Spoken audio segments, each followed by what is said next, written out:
జై శ్రీమన్నారాయణ. నేను మీ icon astrologer Gattupalli Suresh Babu. మనకి ఈ 2025 సంవత్సరం రావటం, అందరికీ గ్రహస్థితులు మారడం అంటే ఎలా అంటే నైట్ తగిలేటువంటి లాటిలాగా, అలానే కుడి ఎడమలాగా, అలానే మనకి ఓడలు బళ్ళు అవుతాయా, బళ్ళు ఓడలు అవుతాయా అనే విధంగా ఉన్నాయి గ్రహస్థితులు.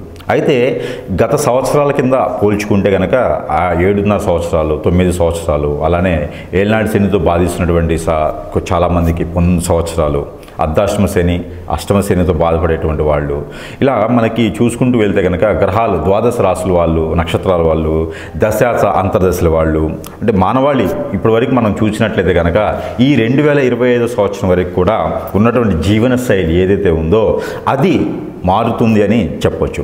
గ్రహరీత్యా కావచ్చు, అలానే ప్రకృతి రీత్యా కావచ్చు, అలానే వైపరీత్యాల వల్ల కావచ్చు, ఎలా అయినా సరే మనకి ఏంటంటే గ్రహరీత్యా కొంతవేర మార్పు వస్తున్నది చెప్పొచ్చు. అలానే మనకి ఎవరు ఎన్ని రకాలుగా మనం అనుకున్నా, ఎన్ని రకాలుగా చూసినా కూడా ఒకటి మాత్రం గుర్తుపెట్టుకోవాల్సింది ఏంటంటే మనం అందరం కూడా భూమి మీద ఉంటున్నాం కాబట్టి ఈ గ్రహాల స్థితిగతులు, ఈ గ్రహాలు అటు ఇటు మారడం వల్ల మనలో ఉన్నటువంటి ఏవైతే ఉన్నాయో రుమ్మతులు కావచ్చు, విజ్ఞానాలు కావచ్చు, విజ్ఞానాలు కావచ్చు, అలానే మనకి ఉన్నటువంటి జాతకరీత్యా కావచ్చు, ఏవైతే ఉన్నాయో ఇవన్నీ కూడా మార్పులు జరిగేసి అదృష్టం వర్ణించవచ్చు. అలానే మనకి ఆ తొలతొలగొచ్చు. ఎలా అంటే ధనధాన్యాలు కూడా తొలదిగేటువంటి అదృష్టం కూడా ఉండొచ్చు. అలానే మనకి ఈ యొక్క 2025 సంవత్సరంలో అంటే ఎన్నో సంవత్సరాలకు ఒక్కసారి ఏర్పడేటువంటి గ్రహ కూటమి ఉన్నది. ఈ గ్రహ కూటమికి వచ్చేసి ఈ 2025 సంవత్సరంలో కూడా మనకి గ్రహ కూటమి ఏర్పడేదానికి అదృష్టం ఉంటుంది. అలానే మనకి పెద్ద పెద్ద గ్రహాలు ఏవైతే ఉన్నాయో అన్నీ ఈక్వల్గా భూమి కన్నా పెద్దవి, భూమి కన్నా చిన్నవి గ్రహాలు చాలా ఉన్నాయి. అందులో మనకి ఈక్వల్గా ఉండేటువంటి గ్రహాలు కొన్ని ఉన్నాయి. దాంట్లో ఒకటి బుధుడు, అలానే శని భగవానుడు, అలానే మనకి రాహువు కేతులు. వీళ్ళందరూ కూడా ఏంటంటే మనకి ఎప్పుడో ఒకసారి, సంవత్సరం నెలకు ఒకసారి, అంటే 18 మాసాలకు ఒకసారి, కొన్ని 8 మాసాలకు ఒకసారి ఇలా మారుతూ ఉంటాడు. మనకి ప్రతి నెల చూసుకున్నట్టయితే కనుక రవి భగవానుడు మారుతూ ఉంటాడు. అలానే మనకి ప్రతి 3 రోజులకు ఒకసారి చంద్రుడు మారుతూ ఉంటాడనమాట. అలానే మనకి ఈ గ్రహాలు స్థితిగతులు ఏ రాశిలో ఏ గ్రహం ఉండడం వల్ల మంచి జరుగుతుంది, శుభ ఫలితాలు ఉంటాయి, అశుభ ఫలితాలు ఉండడం వల్ల ఏ గ్రహానికి ఏ దోషం కానీ సంబంధించి కానీ పరిహారాలు కానీ దానికి సంబంధించినవి చేసుకోవడం వల్ల మంచి జరుగుతుంది అనేది చూసినట్లయితే కనుక. అయితే ముందుగా మనకి జనానికి చెప్పాల్సిన ఒక విషయం, ప్రేక్షకులకి చెప్పబోయేది ఏంటంటే ఈ మార్చి మాసంలో 2025 సంవత్సరం ఈ మార్చి నెలలో 29వ తారీఖున సాయంత్రం 4:21 25 అంటే 2025 సంవత్సరం మార్చి 29వ తారీఖు సాయంత్రం 4:21 మనకి ఈ యొక్క ఏదైతే శని భగవానుడు ఉన్నాడో ఈ శని భగవానుడు మీనరాశిలోకి సంభవిస్తాడు, మీనరాశిలోకి రావడం జరుగుతూ ఉందన్నమాట. గత 2.5 సంవత్సరాల తర్వాత మీనరాశిలోకి శని భగవానుడు రావటం, ఆ మీనరాశిలో ఆల్రెడీ రాహువు శుక్రుడు ఉండటం, అలానే వీళ్ళకి మనకి కూటమిగా చూసుకున్నట్టయితే కనుక షష్టగ్రహ కూటమి అంటారు. అలానే మనకి షణ్ముఖ కూటమి అని కూడా అంటారు. అంటే 6 గ్రహాలు ఒకే రాశిలో ఉండడం దాన్నే షణ్ముఖ గ్రహ కూటమి, షష్టగ్రహ కూటమి అని కొంత ప్రాంతీయ భాషలో అయితే షష్టగ్రహ అంటారు, షణ్ముఖ అంటారు.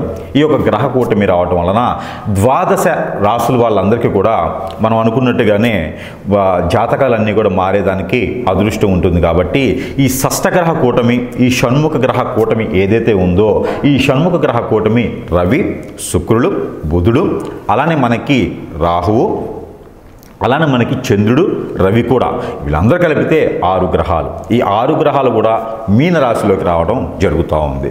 తర్వాత వచ్చేసి పంచగ్రహ కూటమి. ఈ పంచగ్రహ కూటమి వచ్చేసి మనకి 31వ తారీఖు మార్చి నుంచి మొదలవుతుంది. అంటే దాదాపుగా ఈ మార్చి మాసం నుంచి ఏప్రిల్ మాసం మొత్తం కూడా ఈ పంచగ్రహ కూటమి, షణ్ముఖ గ్రహ కూటమి, షష్టగ్రహ కూటమి అని పిలుస్తారన్నమాట. అయితే ఈ కూటమి వల్ల 12 రాశుల వాళ్ళకి ఎలా ఉండబోతుంది, వాటి ఒక పరిమాణం, పరిజ్ఞానం, పరిభాష, పరివ్యాస, అలానే వాటికి ఉన్నటువంటి ఫలితాలు ఎలా ఉన్నాయి అనేది చూసుకొని దాని ప్రకారంగా గ్రహాల వాళ్ళు ఎప్పుడు ఈ మాసంలో పుట్టిన వాళ్ళకి ఎలాంటి గ్రహస్థితి ఉంటుంది, అసలు ఈ మాసంలో ఈ యొక్క మార్చి ఏప్రిల్ మాసంలో పుట్టిన వాళ్ళకి ఎలా ఉండబోతుంది, ఆల్రెడీ పుట్టి ఉన్న వాళ్ళకి గ్రహస్థితి ఎలా ఉంటుంది, అలానే వాళ్ళ ఒక దశ అంతర్దశలు ఎలా పరిగణిస్తాయి, వాటి వల్ల ఎలా ఉండబోతుంది అనేది మనం ఒకసారి చూసుకున్నట్టయితే కనుక ఈ ఏదైతే షష్ఠగ్రహ కూటమి, ఈ యొక్క షణ్ముఖ గ్రహ కూటమి ఉందో దీనికి పరిగణనలో తీసుకొని రాసుల పరంగా ఎలా ఉందనేది మనం ఒకసారి చూద్దాము. అయితే మనకి ఈరోజు చూసినట్లయితే కనుక ఏదైతే ఈ షష్ఠగ్రహ కూటమి వల్ల వచ్చేటువంటి ఏదైతే లాభ నష్టాలు, అలానే మనకి ఈ గ్రహస్థితి ప్రకారంగా ఎలా ఉందనే దాని గురించి అయితే కనుక ఈ మనం రాసుల ప్రకారంగా తీసుకున్నట్లయితే కనుక ఏదైతే ఈ షష్ఠగ్రహ కూటమి ఉందో ఈ కూటమి నుంచి వచ్చేటువంటి ధనుర్రాశి, అంటే ఈ ధనుర్రాశి వల్ల కూడా ఈ షష్ఠగ్రహ కూటమికి ఉన్నటువంటి ఏదైతే ఉందో దీనికి ఎప్పటి నుంచో బాధిస్తున్నటువంటి శని బాధ కావచ్చు, అలానే గురువు బాధ కావచ్చు, ఈ ధనుసు రాశి వారికి గత కొంతకాలంగా బుధునికి సంబంధించింది, అలానే శని భగవానికి సంబంధించినటువంటి బాధ వల్ల, అలానే అప్పులు పాలయ్యేసి ఆర్థిక స్థితిగతులు, జాబ్ వెసులుబాటు లేకుండా ఉన్నారో వీళ్ళందరికీ కూడా ఈ షష్ఠగ్రహ కూటమి ఏదైతే ఉందో మార్చి 29వ తారీఖు ఏర్పడేటువంటి దానిలో వీళ్ళు కూడా పాల్పంచుకొని ఆ షష్ఠగ్రహ కూటమి రోజున కనుక వీరు చేయాల్సినటువంటి పనులు ఏవైతే ఉన్నాయో అవి నాన్ వెజ్ తినకుండా ఉంటే చాలా మంచిది ఆ రోజున. అయితే ఈ షష్ఠగ్రహ కూటమి రోజున మీకున్నటువంటి ఏలనాటి శని బాధ, అలానే కుజదోషం, రాహుకేతు దోషం, అలానే మీకున్నటువంటి శుక్రదోషం అంటే కరత్త దోషం, అలానే గురు దోషం, ఇలాంటివి ఏమైనా ఉంటే కూడా ఆ దోషాల నివారణ కోసం మనం మార్చి 29వ తారీఖు కనుక మనం చెప్పేటువంటి పరిహారాలు ఏవైతే ఉన్నాయో ఆ చివరి చెప్పిన పరిహారాలు చేసినట్టయితే కనుక మీకు అష్టైశ్వర్య ప్రాప్తి కలిగేదానికి ఆస్కారం ఎక్కువగా ఉంది. అందులోనూ ఈ యొక్క ధనుసు రాశి వారు ఎవరైతే ఉన్నారో వీళ్ళు విదేశానికి కానివ్వండి, అలానే మీకు జాబ్ పరంగా ఎక్కడికైనా వెళ్ళటానికి జాబులు వెసులుబాటు, అలానే జాబ్ మారేందుకు కానివ్వండి, ప్రమోషన్స్ కానివ్వండి వచ్చేందుకు కూడా ఈ గ్రహ కూటమి ఏదైతే ఉందో, ఈ షష్ఠగ్రహ కూటమి ఏదైతే ఉందో ఈ గ్రహ కూటమి రోజున మీరు కనుక చేయాల్సినటువంటి పనులు, మీకు చివరిలో చెప్పినటువంటి పనులు కనుక మీరు చేసినట్టయితే, అలాంటిది ఇంకా కూడా మీకు ఆ దేవుని సన్నిధిలో ఉండడం కానివ్వండి, ఇంకా మీరు పరిహారాలు నవగ్రహాలకు పరిహారం చేసినట్లయితే ఇంకా మీకు అదృష్టం ఉండేదానికి ఆస్కారం కనిపిస్తూ ఉంది. అయితే ఈ ధనుసు రాశి వారు ముఖ్యంగా చెప్పాల్సిందంటే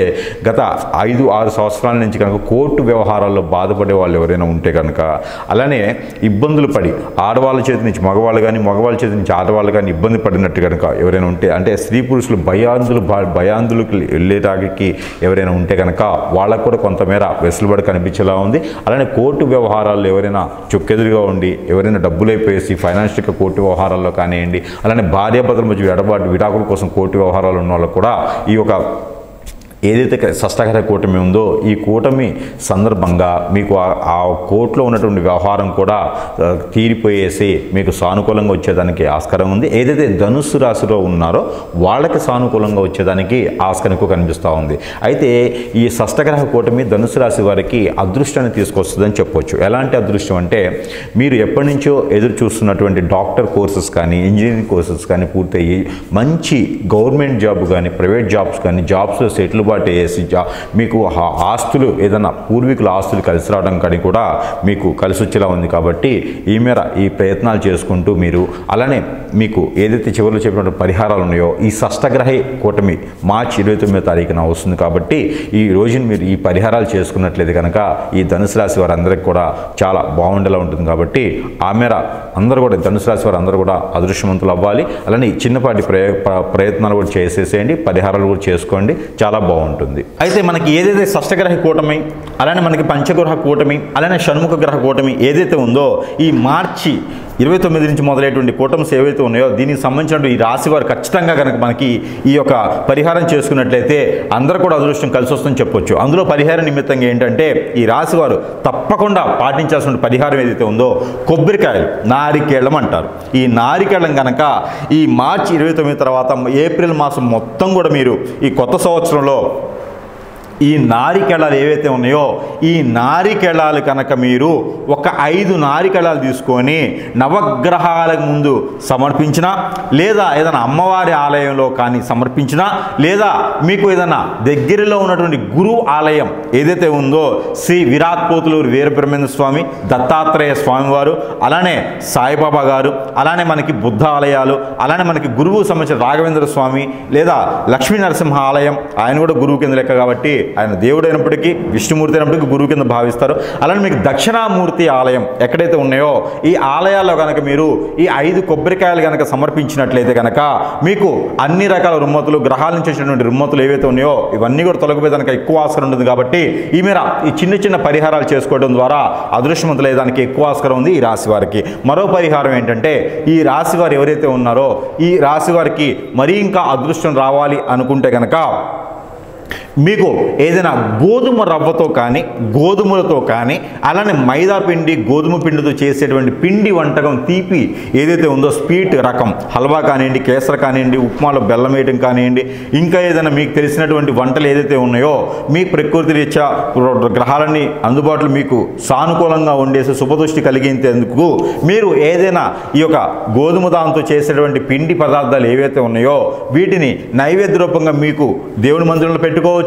అలానే ఏదైనా అమ్మవారి ఆలయంలో కనుక సమర్పించినట్టయితే కనుక మీకు ఖచ్చితంగా ఈ గ్రహాలు ఇచ్చి నుంచి ఉన్నటువంటి దోషాలన్నీ కూడా తొలగిపోయేదానికి ఎక్కువ ఆస్కారం ఉంటుంది. కాబట్టి ఆ మేర ప్రయత్నం చేసేసి మీరందరూ కూడా ఈ గోధుమ పదార్థాలతో చేసినటువంటి ఏవైతే పిండి వంటలు, తీపి పదార్థాలు ఉన్నాయో ఇవన్నీ కూడా నైవేద్యం మీ ఇంట్లో పెట్టుకున్నా, లేదా ఏదైనా అమ్మవారి ఆలయంలో పెట్టేసి నైవేద్యం పెట్టేసి ఆ నైవేద్యాన్ని ప్రసాద రూపంగా ఎవరికైనా పెట్టేసినా కూడా మీకున్నటువంటి గ్రహరీత్యా దోషాలను కూడా తొలగిపోయేదానికి ఆస్కారం ఎక్కువగా ఉంటుంది. ఎవరైనా విదేశానికి వెళ్ళాలనుకున్న ఆర్థిక స్థితిగతుల్లో ఉన్నా కూడా ఖచ్చితంగా గోధుమలతో మీరు పిండి వంటలు చేసేసి ఆ తీపి పదార్థాన్ని కనుక నైవేద్యంగా పెట్టి చూడండి. ఖచ్చితంగా ఈ ఏప్రిల్ మాసం కొత్త సంవత్సరంలో కనుక అందరికీ అదృష్టవంతులుగా ఉంటుంది. ఈ 2025వ సంవత్సరంలో అందరూ కూడా రాణించేసి అందరూ కూడా రాజుల్లో పాలించాలని నేను కోరుకుంటా ఉన్నాను. అలానే మనకి ఈ రాశి కూడా అన్ని రకాలుగా చిన్న చిన్న పరిహారాలు చేసుకోవడం ద్వారా అదృష్టవంతులు వరించేలా ఉంది. కాబట్టి ఖచ్చితంగా గ్రహరీత్యా ఉన్నటువంటి దోషాలను కూడా తొలగిపోయేదానికి ఆస్కారం ఉంది. కాబట్టి ఈ చిన్న చిన్న ప్రయోగాలు చేయండి. జై శ్రీమన్నారాయణ.